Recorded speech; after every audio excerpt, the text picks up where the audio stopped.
Hello friends, और चंद्रयान 3 मर चुका है। जी हाँ, चंद्रयान 3 जिसकी लैंडिंग पर हर भारतीय प्राउड से झूम उठा था, आज वही चंद्रयान 3 हमेशा के लिए गहरी नींद में चला गया है। अपने सारे कामों को अच्छे से और एफिशिएंटली करने के बाद अब चंद्रयान 3 के सारे रिसर्चिंग इंस्ट्रूमेंट्स या उपकरणों को बंद कर दिया गया है। और वहीं पर दूसरी तरफ इसरो का आदित्य L1 मिशन 2 सितंबर 2023 को इतिहास रचने के लिए लॉन्च किया जा चुका है। सो आइए जानते हैं क्यों चंद्रयान 3 के इंस्ट्रूमेंट्स को बंद कर दिया गया है। साथ साथ क्या चंद्रयान 3 मर चुका है और आदित्य L1 कैसे पूरी दुनिया को बचाएगा। 23 अगस्त 2023 समय 6:04 जब चंद्रयान 3 सक्सेसफुली ल्यूनार सरफेस के साउथ पोल में लैंड किया था, तब लगभग दुनिया के सारे न्यूज चैनल्स ने इसे कवर किया था। लेकिन शायद ये बहुत ही कम लोगों को पता था कि चंद्रयान 3 सिर्फ 14 डेज के लिए एक्टिव रहेगा, जिसके बाद इसका संपर्क इसरो से टूट जाएगा। अब ये क्यों?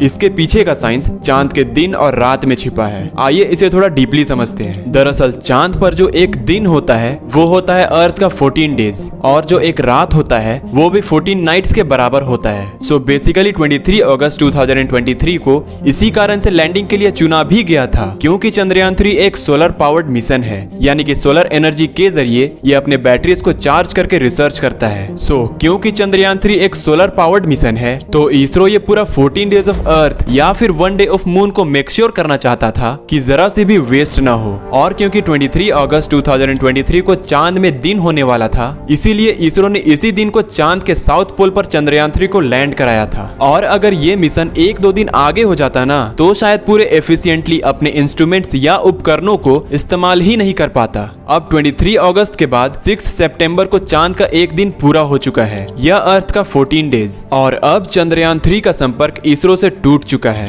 अब आपके दिमाग में यह जरूर आ रहा होगा कि चंद्रयान 3 एटलीस्ट अपने बैटरीज को फुल चार्ज करके रात में जिंदा तो रह ही सकता है। सो फ्रेंड्स, चांद का एक रात चंद्रयान 3 के लिए इतना भी आसान नहीं था, क्योंकि चांद के सतह का टेम्परेचर वेरिएशन बहुत ही ज्यादा है, जिसे कि चास्टे जो कि चंद्रयान 3 का एक डिवाइस है उसने कंफर्म भी किया था। सो बेसिकली एक तरफ जहां पर दिन में चांद का टेम्परेचर 120 डिग्री सेल्सियस पहुंच जाता है, वहीं पर दूसरी तरफ रात में -230 डिग्री सेल्सियस तक पहुंच जाता है। और ये कितना ठंडा है आप इस चीज से अंदाजा लगा सकते हो कि ठंड के सीजन में जब अर्थ पे टेम्परेचर 0 डिग्री से कम होने लगता है, तब वो एक जमा देने वाला ठंड होता है। और यहाँ तो पूरे -230 डिग्री सेल्सियस की बात हो रही है। सो इतने ज्यादा ठंड में सरवाइव करने के लिए चंद्रयान 3 को डिजाइन ही नहीं किया गया था। तो अब जब चांद पे रात हो गई है, चंद्रयान 3 के सारे इंस्ट्रूमेंट्स बंद पड़ने लगे हैं। और क्योंकि 14 नाइट्स तक सारे इंस्ट्रूमेंट्स -230 डिग्री सेल्सियस में जमे रहेंगे, तो इसकी चांसेस बहुत कम है कि ये दोबारा जिंदा हो पाएगा। और इसी के बारे में इसरो ने ट्वीट भी किया है कि रोवर और लैंडर अपने असाइनमेंट को कंप्लीट कर चुके हैं। रोवर को 2 सितंबर को ही सेफली पार्क करके स्लीप मोड में डाला जा चुका है, और उसमें लगे अल्फा पार्टिकल एक्सरे स्पेक्ट्रोमीटर और लेजर इंड्यूस्ड ब्रेकडाउन स्पेक्ट्रोस्कोपी, इन दोनों पेलोड्स को भी बंद कर दिया गया है। इस वक्त रोवर और लैंडर के बैटरीज फुल चार्ज हैं, और रोवर के सोलर पैनल्स को सनराइज की तरफ मोड़ दिया गया है। और अब इसरो के साइंटिस्टों को 22 सितंबर 2023 का इंतजार है, जब नेक्स्ट डे ऑफ मून का शुरुआत होगा। सो फ्रेंड्स, जिस चंद्रयान 3 के लैंडिंग पर हम खुशी के आंसू बहा रहे थे,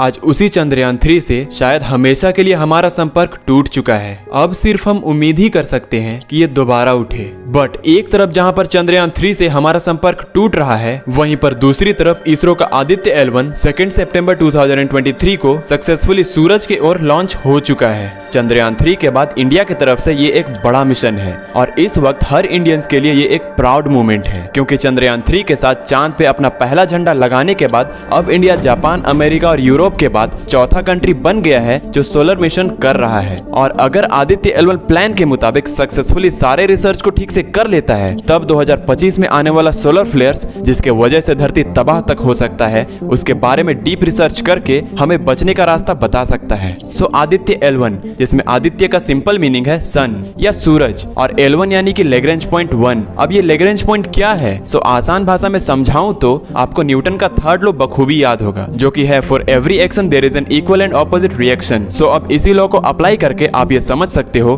कि अगर सूरज की ग्रेविटी पृथ्वी को अफेक्ट करती है, तो पृथ्वी की भी ग्रेविटी सूरज को अफेक्ट कर रही होगी। और ये कोई नई बात नहीं है, ये एक यूनिवर्सल चीज है। अब इन दोनों सेलेस्टियल बॉडीज के ग्रेविटेशनल पुल के वजह से एक ऐसा पॉइंट बनता है जहां इन दोनों बॉडीज का ग्रेविटेशनल पुल कैंसल आउट हो जाता है, और ऐसे ही टोटल 5 पॉइंट्स एग्जिस्ट करते हैं। जिन्हें L1, L2, L3, L4 और L5 कहते हैं। और इन्हीं में से एक पॉइंट है L1 या लैग्रेंज पॉइंट 1, जिसमें आदित्य L1 प्लेस होने वाला है। आपको बता दूं कि L2 पॉइंट पर नासा का सबसे पावरफुल टेलीस्कोप जो कि James Webb space telescope place किया गया है, जो हमारे यूनिवर्स की ऐसे ब्यूटीफुल इमेजेस को कैप्चर करता है और डीप रिसर्च करता है।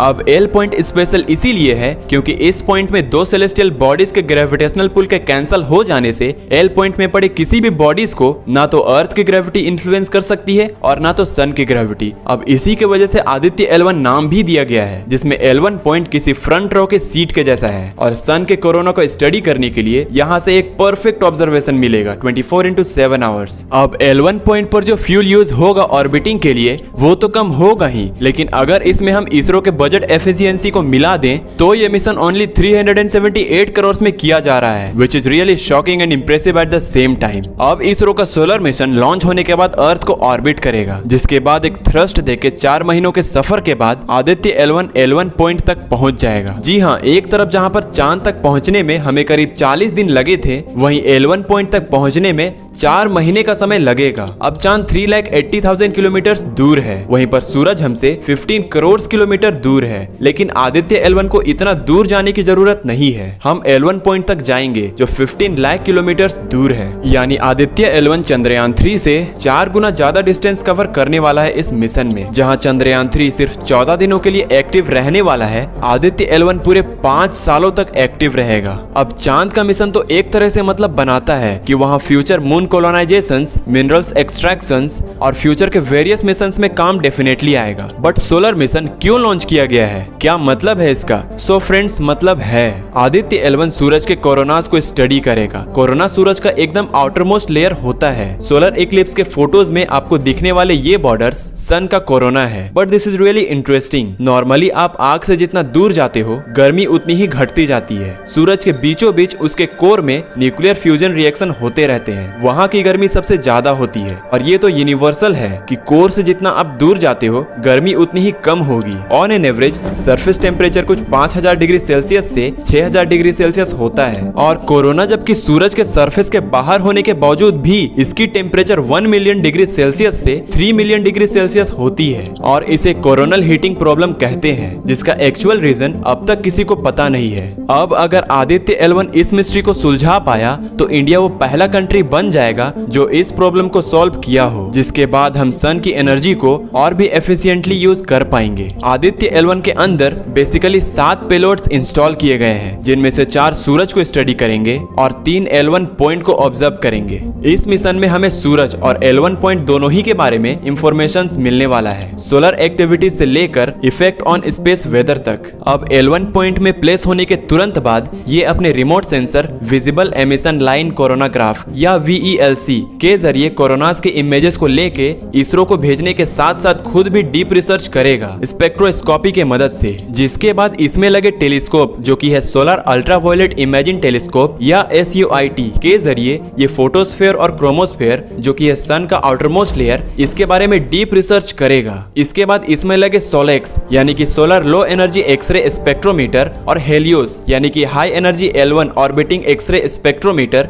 के जरिए ये सॉफ्ट एक्सरे और हार्ड एक्सरे सन का करेगा। अब आते हैं आदित्य L1 के L1 पेलोड्स में। तो सबसे पहले है एस्पेक्स यानी Aditya solar wind particle experiment. अपने हेवियर आयंस और प्रोटॉन बेस्ड पार्टिकल के जरिए सोलर विंड्स और सोलर फ्लेयर्स को एनालाइज करेगा। साथ साथ इसमें लगे PAPA यानी कि plasma analysis package for Aditya electron based particle के जरिए ये भी सोलर विंड्स और सोलर फ्लेयर्स को एनालाइज करेगा। अब ये सोलर फ्लेयर्स क्या हैं? तो सिंपली स्पीकिंग सोलर फ्लेयर सन के सरफेस में होने वाला एक बड़ा एक्सप्लोजन है जो बहुत ही ज्यादा मात्रा में एनर्जीज को सोलर सिस्टम में रिलीज करता है। ये तब होता है जब सन के कोर के अंदर न्यूक्लियर फ्यूजन रिएक्शन होने के वजह से मैग्नेटिक फील्ड प्रोड्यूस होते रहते हैं, लेकिन क्योंकि सन के कोर और उसके वेलोसिटी डिफरेंस के वजह से सन की मैग्नेटिक फील्ड अनसेटल रहती है, जिसमें कि प्लाज्मा मूव कर रहा होता है। ये प्लाज्मा कभी कभार खुद में ही ट्विस्ट और टैंगल होके एक नोड सा क्रिएट कर देते हैं, और यही अनसेटल्ड मैग्नेटिक फील्ड में मौजूद प्लाज्मा बहुत ही बड़ा अमाउंट में इलेक्ट्रोमैग्नेटिक रेडिएशन को सोलर सिस्टम में रिलीज करता है, और इसे ही हम सोलर विंड्स या सोलर फ्लेयर्स कहते हैं। कहते हैं, जो कि 2025 में आने भी वाला है, such like the Carrington event. और ये तभी होता है जब सन की मैग्नेटिक फील्ड हर 11 साल बाद खुद को रीऑर्गेनाइज करती है और अपनी पोलैरिटी को चेंज करती है। दैट मींस हर 11 साल बाद सोलर फ्लेयर्स सोलर सिस्टम में फेंके जाते हैं। और क्योंकि सोलर फ्लेयर एक इलेक्ट्रोमैग्नेटिक रेडिएशन या चार्ज पार्टिकल है, तो इसका असर हमारे सारे इलेक्ट्रिक अप्लायंसेस पे सीवियरली होगा।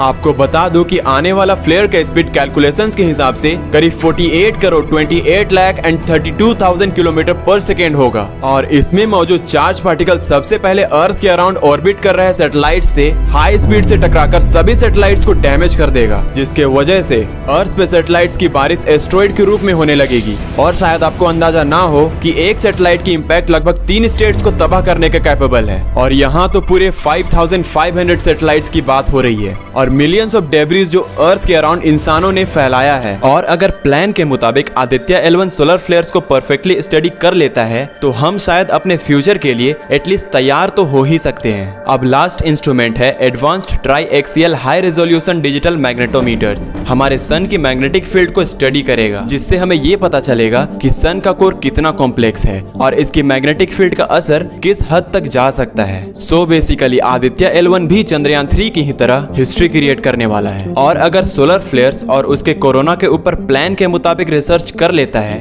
तब इसरो और इंडिया वो पहला देश बन जाएगा जो इस डिस्कवरी को किया होगा। And that will be really proud moment for India. So friends, आज के लिए बस इतना ही। आने वाले वीडियोस में हम इसके बारे में और भी डीप रिसर्च के बारे में जानेंगे। सो अगर वीडियो से कुछ भी नया सीखने को मिला हो और साइंस में इंटरेस्टेड हो, तो ब्रूस वर्ल्ड चैनल को सब्सक्राइब जरूर कर लेना। साथ साथ बेल नोटिफिकेशन को भी ऑन जरूर कर लेना, ताकि आने वाली कोई भी अपडेट्स आप मिस ना करो। Thank you.